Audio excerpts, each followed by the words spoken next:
Selamat pagi anak-anak, jumpa lagi dengan Miss Lia hari ini. Apa kabarnya kalian semua? Pastinya selalu sehat-sehat ya. Tetap semangat belajar dari rumahnya ya. Sudah disiapkan belum nih buku dan alat tulisnya? Harusnya sudah siap pastinya ya. Dan kalian juga pasti sudah rapi, sudah memakai seragam, dan siap menerima pelajaran hari ini.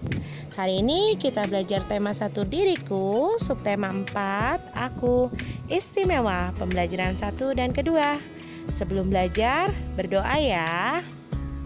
Pada pembelajaran subtema 3 kemarin, kita sudah belajar tentang anggota tubuh manusia. Manusia diciptakan oleh Tuhan dengan anggota tubuhnya dan kegunaannya masing-masing. Di sini juga Tuhan menciptakan manusia dengan kelebihan dan kekurangannya.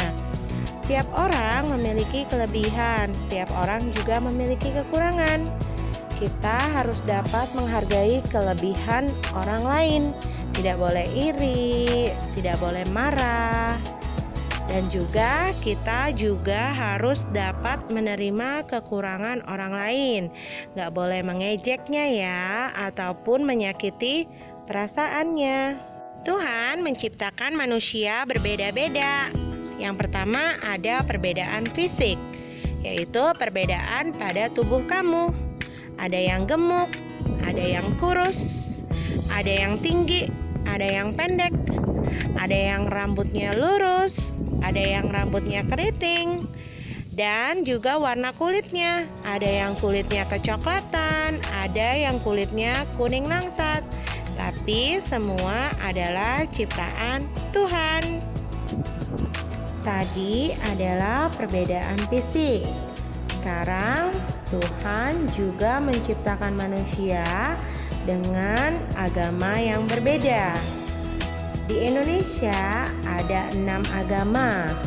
Ada yang beragama Islam, Katolik, Kristen, Buddha, Hindu, dan Konghucu. Selain agama, di Indonesia juga ada perbedaan suku bangsa, tergantung tempat tinggalnya ya. Yang tinggal di Pulau Jawa biasanya bersuku Jawa ataupun suku Sunda. Kalau yang di Sumatera ada suku Batak, dan ada juga yang tinggal di Padang namanya suku Minang. Kalau di Papua ada suku Dani dan suku Asmat. Di Ambon ada suku Ambon. Nah, di Indonesia juga ada suku Tionghoa atau orang keturunan Cina. Karena sukunya berbeda, maka di Indonesia juga ada bahasa daerahnya. Nah, bahasa daerah juga berbeda-beda. Ada yang berbahasa Jawa, berbahasa Sunda, berbahasa Batak, berbahasa Nias, dan bahasa lainnya. Walaupun berbeda-beda, semua ciptaan Tuhan. Walaupun di Indonesia banyak terdapat perbedaan bahasa daerah di masing-masing daerah yang ada di Indonesia, tetapi bahasa pemersatu bangsa Indonesia yaitu bahasa Indonesia. Jadi semua orang pasti bisa menggunakan bahasa Indonesia untuk berkomunikasi. Kita juga harus mensyukuri karunia Tuhan. Kelebihan dan kekurangan setiap orang adalah karunia dari Tuhan. Jadi kita harus menghargai dan bisa menerima setiap kelebihan dan kekurangan orang lain.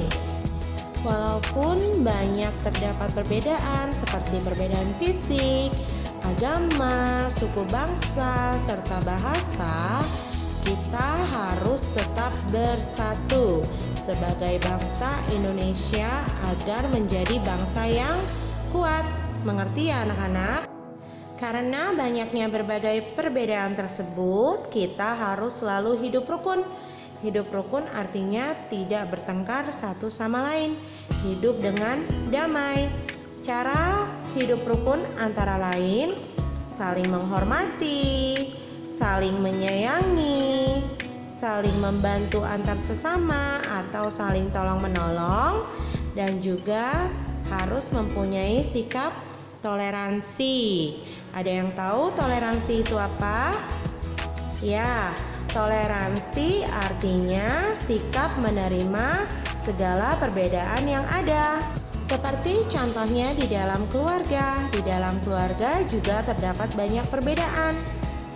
Ada perbedaan hobi atau kegemaran, ada yang juga perbedaan makanan kesukaan, ada perbedaan jenis kelamin tentunya ya, ada laki-laki dan perempuan, dan juga ada perbedaan fisik seperti yang tadi sudah kita sebutkan. Walaupun berbeda-beda di dalam keluarga, kita tetap harus hidup rukun. Antara kakak dan adik tidak boleh bertengkar. Mama papa juga tidak boleh bertengkar. Semua keluarga harus hidup rukun. Di keluarga ada perbedaan tentang hobi atau kegemaran. Apakah kegemaranmu? Adakah yang hobi kerajinan tangan? Ya, salah satu contoh kerajinan tangan adalah kolase. Kolase adalah karya seni rupa 2 dimensi. Kolase bisa menggunakan bahan alam seperti daun kering, ranting kering, ataupun biji-bijian. Contoh biji-bijian seperti kacang hijau, beras, jagung, kedelai.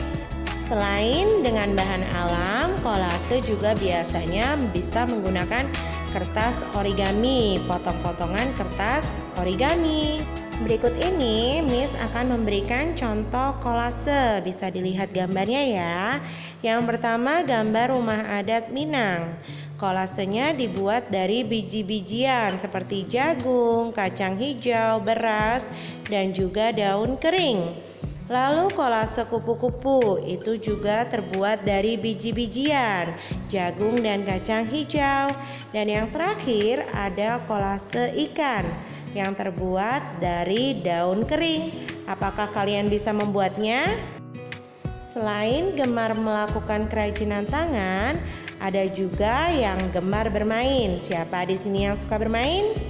Pasti semua suka bermain ya. Di sini Miss kasih contoh macam-macam permainan tradisional. Ada yang bisa menyebutkannya? Yuk kita sebutkan sama-sama ya. Yang pertama, ayunan. Yang kedua, permainan jungkat-jungkit. Yang ketiga, ada permainan kelereng. Dan yang keempat, permainan petak umpet. Pasti kalian pernah memainkannya ya.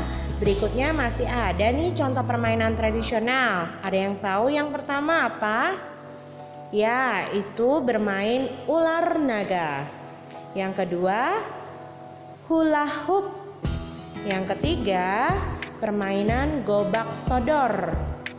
Dan yang keempat, permainan gangsing. Biasanya dililit dengan tali lalu dilemparkan, maka gangsing tersebut akan memutar. Nah, apakah kalian pernah memainkan permainan tersebut? Pasti pernah ya. Semua anak-anak pasti memiliki kesukaan yang berbeda, ciri-ciri yang berbeda, serta hobi yang berbeda. Walaupun kembar juga pasti tidak sama. Semua yang diciptakan Tuhan pasti memiliki perbedaannya masing-masing. Walaupun terdapat banyak kelebihan ataupun kekurangannya, kita harus selalu tetap bersyukur dan menerimanya.